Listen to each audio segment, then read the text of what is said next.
So the song, the game, the way it was written is actually the band Sam and Fred wanted to put kind of try out some kind of more like Sepultura, kind of more riffy kind of way to write a song. We thought like the tempo especially, because like the first thing we do writing any song is decide, okay, this is going to be at this tempo. And that was like, and we'd been listening to Beneath the Remains and Arise, and we were like, you know, they were like even faster than our albums. They're like up at like 220, 240 BPM. We're like, you know, we didn't know if that speed would work for our music with the vocal lines and everything, because I mean, you can play fast as you want, but it doesn't always feel right. So we, so that was kind of quite directly influenced just because we've been listening to those albums, and we said, let's try one at that speed, and it kind of did work. You know, the vocal line still flows over the top.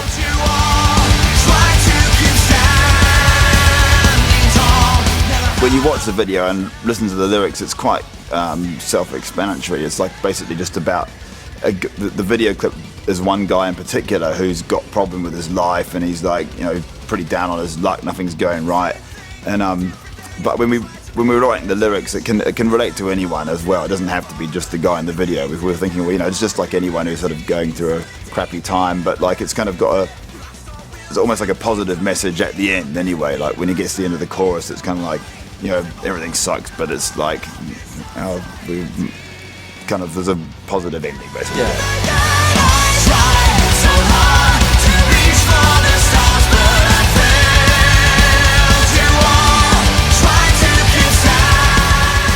But this song actually has a varying tempo.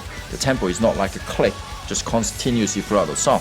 The click actually, the tempo actually changes up and down a little bit, so kind of get that old energy of like old thrash albums and heavier stuff, instead of like too kind of mechanical, you know, playing click, click, click, click, you know, all the same speed. So it's got that in it. Of course, you know, while we got that heavy edge, we added the 7-string guitar, which is, you know, makes it, you know, the lower tuning than, you know, the rest of the song on this album. And of course, you know, it's just still melodic. DragonForce stuff.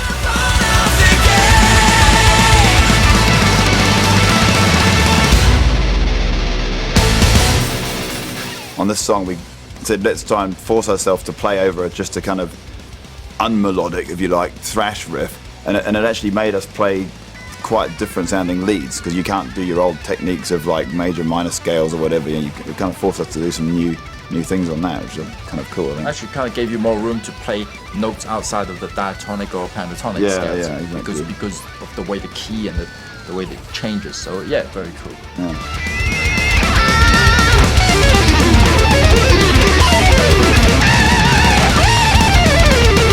And then also, that's one of the songs we got Matt from Trivium to sing on. So we got some.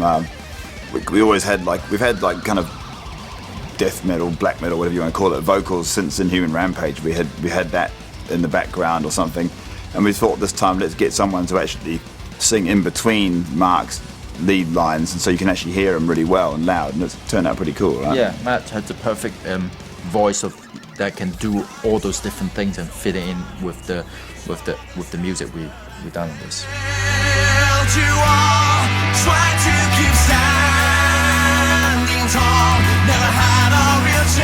And in the video particularly, actually, it's kind of a little bit related to the cover, where these guys spending more time just with a screen information than actually caring about doing other things. So it's kind of a little bit of a what we're trying to talk about on the cover. Yeah.